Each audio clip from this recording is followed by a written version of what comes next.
Just hit the subscribe button, the red button, underneath this video over to the right, and that'll sign you up on my YouTube channel. And then you can hit the small bell icon, so a little bell will go off and tell you each time I've started to broadcast a new one. I hope you enjoy it.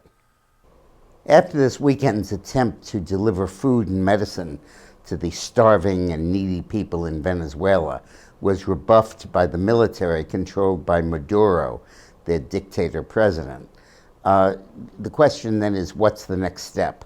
The troops, Venezuelan troops, demonstrated a willingness to fire on their own people. A total of about 40 people were killed in the country, my sources there tell me. Only 4 or 5 at the border, but more inland. So what's the next step?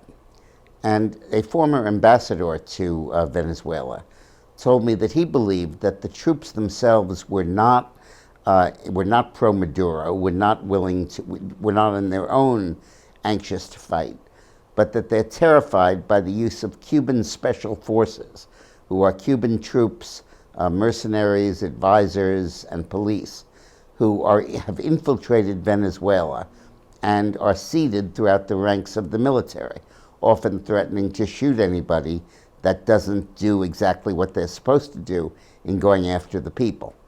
The Secretary General of the Organization of American States, Luis Maduro, has estimated that there are 46,000 Cuban troops and police and special forces in Venezuela.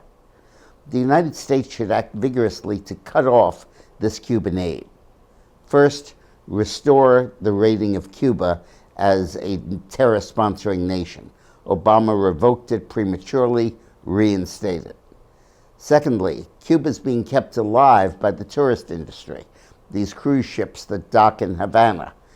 Technically, there's a travel ban in effect, but affinity groups and people-to-people tourism are exempted, and the cruise ships pretend that's what's there, but in fact, it's just regular tourism.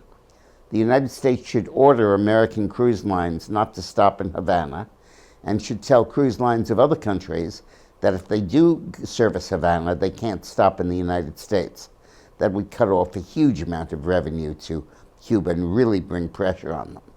And the United States should be aggressive in going after sanctions against Cuban officials, all of which should be designed to demand that Cuba pull its troops out of Venezuela and not continue propping up this regime. The United States should indicate that this massive presence of Cubans in Venezuela is itself an invasion. And just because it didn't happen last week, they've been there for 20 years, it is an invasion.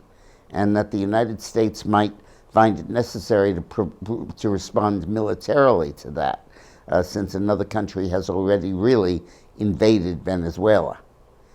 In addition, the U.S. government is proceeding to round up the families of the generals and the leaders of the Venezuelan military, who are largely living in Florida, to send them there to keep them out of harm's way, and deporting them back to Venezuela, which I think is a policy that needs to continue.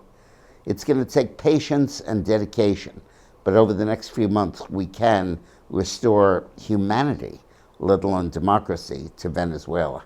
I've just written a new book, 50 Shades of Politics, which is unlike anything I've written before. It's a series of 100 short, 2 pages each, autobiographic essays and stories and vignettes and tales from my career in politics, my time with Clinton, my work in 40 countries around the world and in every state in the country. You can't buy it in bookstores, but you can online at Amazon.com. Thanks for watching.